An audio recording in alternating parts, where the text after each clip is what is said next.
Magluluto ulit tayo guys ng ating ulam. Simple lang. Mushroom, zucchini, konting flavored ready-made pork. Parang ano siya, ham. And then guys, some mixed frozen vegetables. And of course, ang ating sibuyas at garlic. Alright, so umpisa na natin guys. Alright, so mainit na yung ating mantika.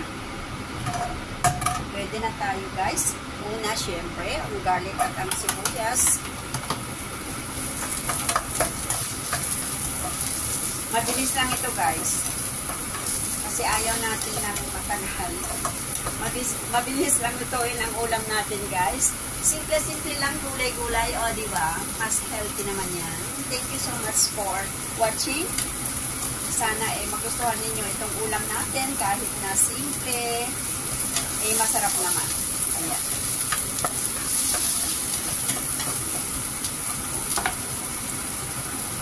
Ayan. Pagkisunod na natin guys ang ating ham.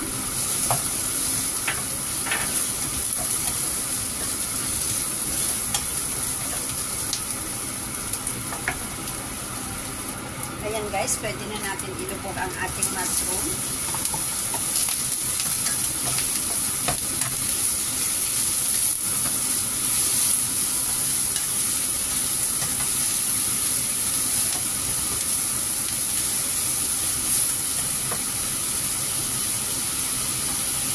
Ang ating frozen mixed veggies.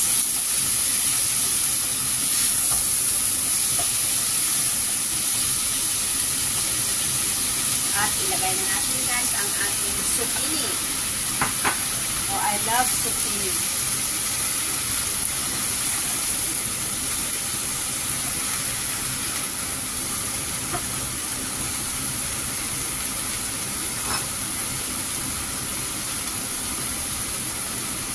At lagyan natin konti guys ng chicken broth. Ayan. Huwag masyadong marami. Para tasty siya. O, diba guys? Ayan.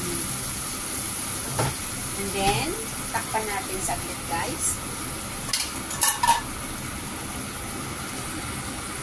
Takpan natin para maluto. Lutuin lang natin ng sandali lang.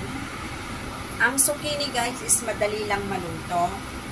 So, hindi na natin kailangan patagalin.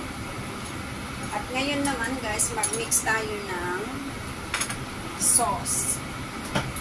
Meron po talaga, lagyan natin ng konting oyster sauce. Konti lang, isang kutsarita plus isang kutsaritang cornstarch.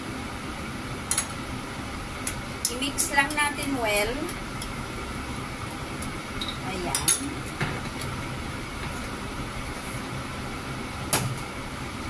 At konting soy sauce. Ito po ang ating mixture ng kanyang sauce mamaya. Ilagay lang natin pagkatapos maluto. Or I mean, when it's ready to serve. Kasi hindi naman na kailangan na lutuin ng matagal ang ating sauce. Basta lumapot na siya, okay lang. Huwag lang lagyan ng mga sobrang cornstarch, guys. Konti lang, isang kutsarita is enough. Para sa akin kasi ayaw ko naman kasi yung masyadong malapot. Ayan. Oh, ang sarap na guys. Alam niyo ang zucchini kasi guys, binabarbecue ko pa nga itong zucchini. Ang sarap ang tamis. Yes. I love zucchini. Yes. Malapit na tayo guys. At syempre guys, depende naman sa taste ninyo. Kung gusto nyong heavy yung taste, dagdagan po ng patis. Pero sa akin kasi guys, pag masyado naman maalat, hindi mo na malalasan ang tamis ng melon natin. Tamis ng vegetables. Kaya sa akin, konti lang. Ang sarap guys, oh. Diba? Masarap yung hindi well done yung yung zucchini. Kasi, ang sarap kaya yung crunchy-crunchy. Alright, I think it's ready. So, pwede na tayong maglagay guys ng ating sauce. Konti lang. Ayan po, pampalapot lang. Ayan.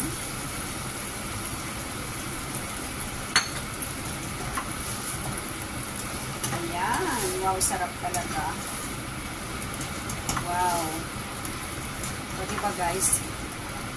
Hindi ito mahirap lutuin at hindi rin madaling i-prepare ang ayan, okay na yan guys. Hindi na natin kailangan ilagay lahat yung minix kong kasi sa akin okay na yan. Or okay, pwede naman sigurong ilagay na lang lahat. Ayan, ilagay na lang natin guys para hindi masayang. Yan. Pero after na nailagay na natin yung mixture ng sauce, kailangan lang natin pakuluan or iluto lang ng enough yung sauce. Kasi cornstarch yan. Ayan, ang sarap guys. Super. Ayan guys, so ready na tayo. At ito na ang ating zucchini. Super sarap guys. See? Tayo na sa lamesa at kain na tayo guys. Salamat! Okay, so kain na tayo guys. Ang sarap kaya. Wow. Wow. Thank you guys for watching. Sana ay nagustuhan ninyo at may natutunan kayo dito sa simpleng pagluluto ni Moment Cooking Vlog. Ang zucchini at mushroom, some ham, at frozen mixed vegetables. At kung ano man ang gusto nyo pang idagdag, pwede din naman, depende sa inyong taste. Pero sa akin, ganitong kasimple is good enough. Thank you so much.